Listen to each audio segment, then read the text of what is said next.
Welcome back everybody to the daily racing show here at RacePlazaMedia, and today we'll be taking a look at Formula One.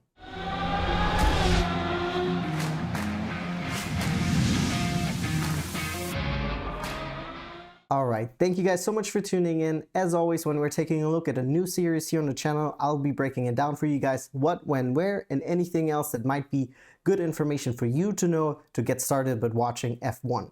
That being said, I do want to let you guys know this video is more targeted towards newcomers or maybe returning viewers to F1. But if you are a Formula One veteran, this video probably doesn't have any new information for you besides the new upcoming regulations that I will be covering towards the end of the video. You are, however, more than welcome to stick around and watch. Furthermore, I do also want to let you guys know that this video is going to break down the very basics of Formula One, so the race structure, when it is happening, where you can watch it, all that is. However, Formula One is also a very, very big subject and there's lots and lots of information, but to not overwhelm you, I've just broke it down to the very basics of everything that you need to know to start watching this upcoming weekend.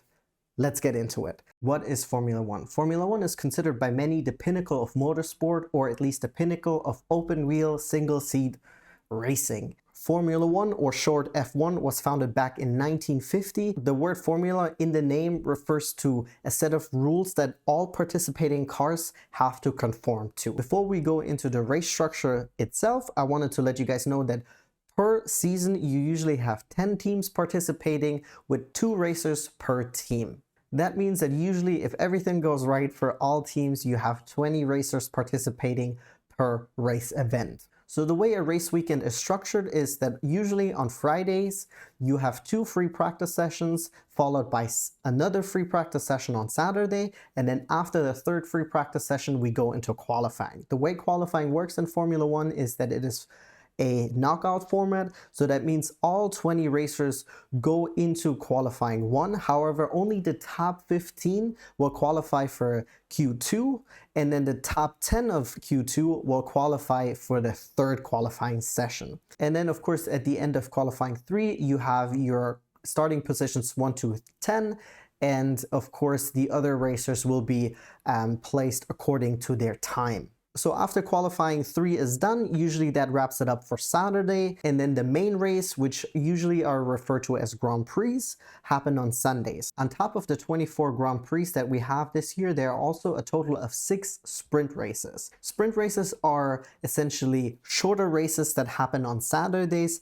that are a total of 100 kilometers long. Now moving on from that, how does the championship work during the F1 season? You actually have 2 championships happening at the same time during the F1 season. So you have the Drivers' Championship as well as the Constructors' Championship. Drivers can accumulate points towards the Drivers' Championship by placing anywhere between 1st and 10th place during a race, and the Constructors' Championship gains points by their racers placing it between 1st and 10th place. So if you have a racer, let's say in 1st place and in 10th place, that means the 1st place driver gains 25 points towards his own Drivers' Championship, as well as 25 points for the Constructors' Championship, and the 10th placed racer will gain 1 point for himself as well as 1 point for the Constructors' Championship. We will be talking a little bit more about the Constructors' Championship a little bit later on in the video. However, this kind of will break down everything that you need to know about the race structure as well as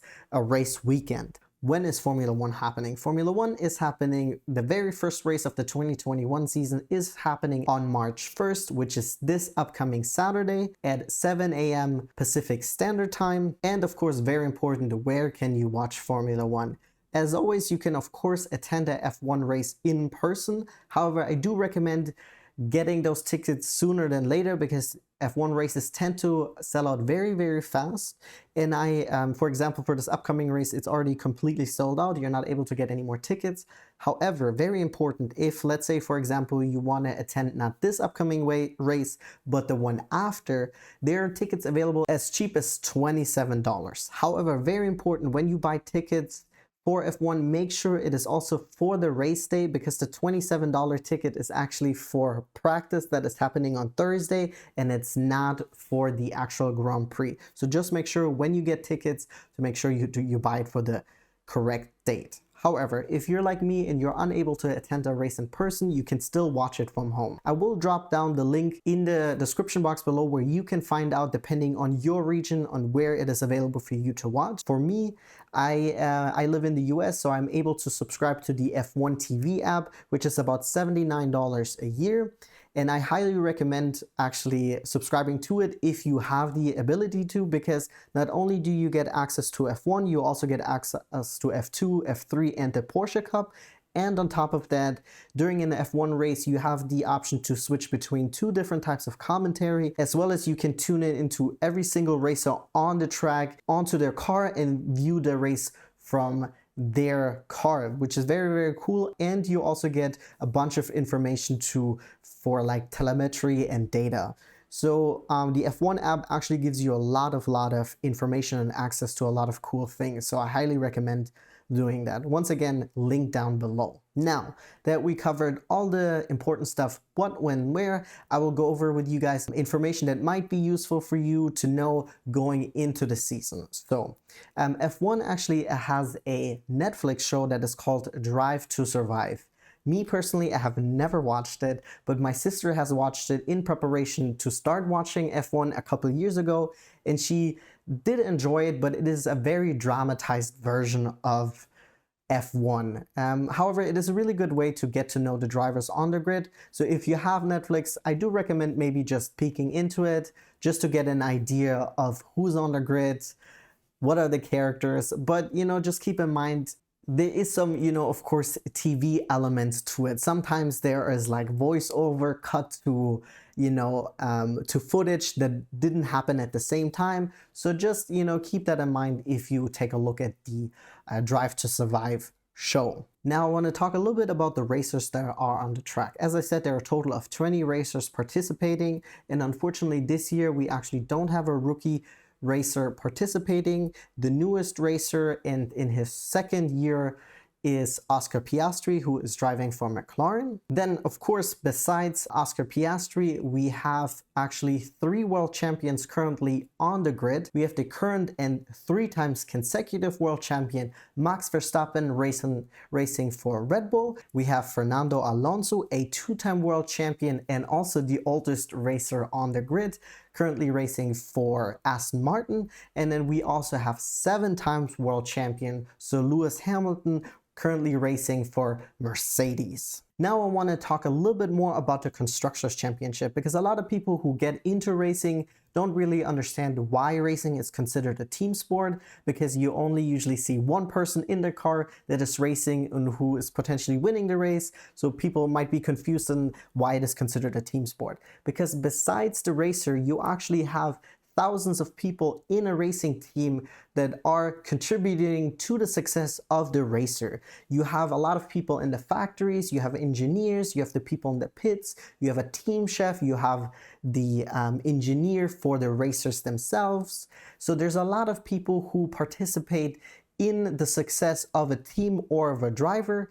So when people say, why doesn't everyone race in the same car? That's the reason. It is not only people racing against each other, it is people in the factories building and creating and engineering these incredible machines that people then take to the track and race. The Constructors Championship is considered probably a little bit more important to the teams than the Drivers' Championship, because the payout at the end of the year that the teams get is based on their placement in the Constructors' Championship. So for example, Red Bull won last year's Constructors' Championship, and if we are saying that the prize pot was $1 billion, Red Bull got a total of $140 million for winning the Constructors' Championship. Haas, on the other hand, who placed last, got a total of $60 million.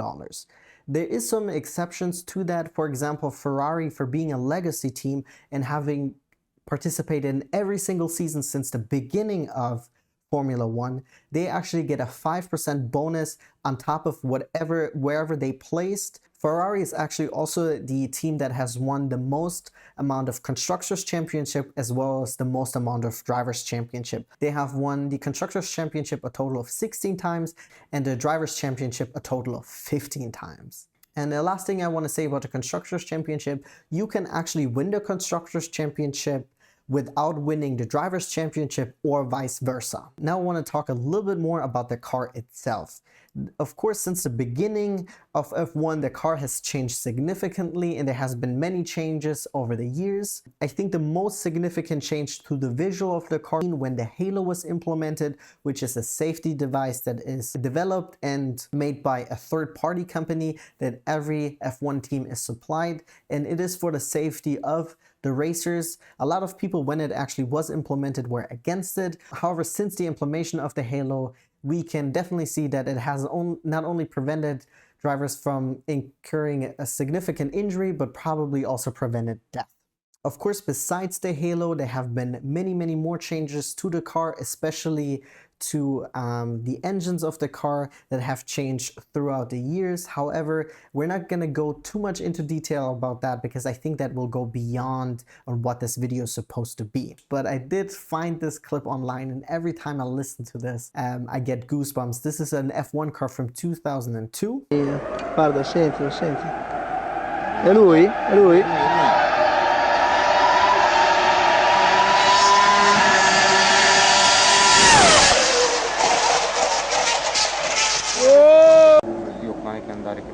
Mamma mia, guarda, senti, senti. È lui? È lui?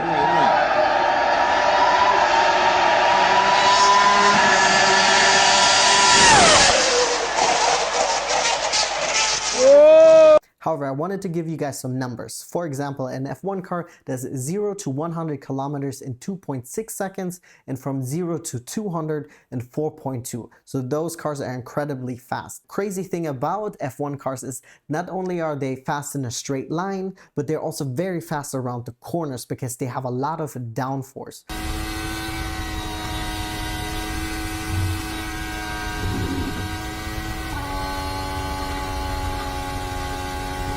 Another thing that F1 cars now have compared to back in the day, they have something that's called DRS. So what is DRS? DRS actually doesn't only stand for the daily racing show, but it actually also stands for a drag reduction system, which is essentially there's a button on every driver's steering wheel that they can push, and it opens up a part of the wing in the back to let more airflow go through, and the car essentially can go faster. Very important, during free practice and qualifying, DRS can be enabled at any time. However, during the race, there are DRS detection zones, and if they're within a second of a car, they're able to activate their DRS. It potentially gives the driver in front the opportunity to overtake. This system was implemented to make F1 a little bit more interesting and to create more overtaking opportunities during a race. Very important also, even if a car is being lapped, that means that let's say the first place driver is so fast that they're about to overtake the last place. If they're within a second of that car, they're still able to engage DRS. So the last thing I wanted to cover in this video before we wrap up this whole thing is 2 regulation changes that are coming up for this upcoming season. There are a total of 9 that are being implemented. However, I think only 2 of them are really relevant for this video. If you want to read about the other ones, I will drop down the link below where you can read up on those.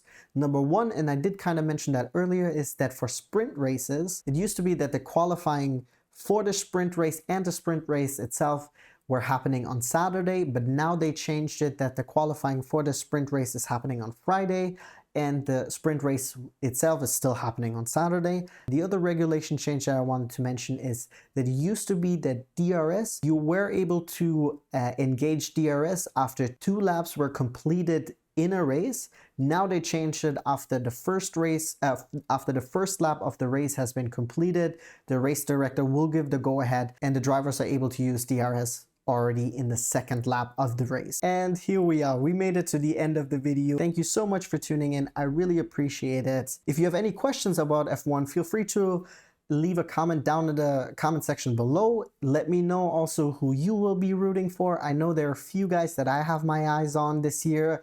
I hope that Lando will get his maiden win. We actually created a whole bingo board about this upcoming F1 season. If you want to play along, feel free to click the video that you see right over here. And if you want to join our F1 Fantasy League, click this video over here. And as always, of course, don't forget to like and subscribe, and I'll be seeing you guys here tomorrow at the Daily Racing Show.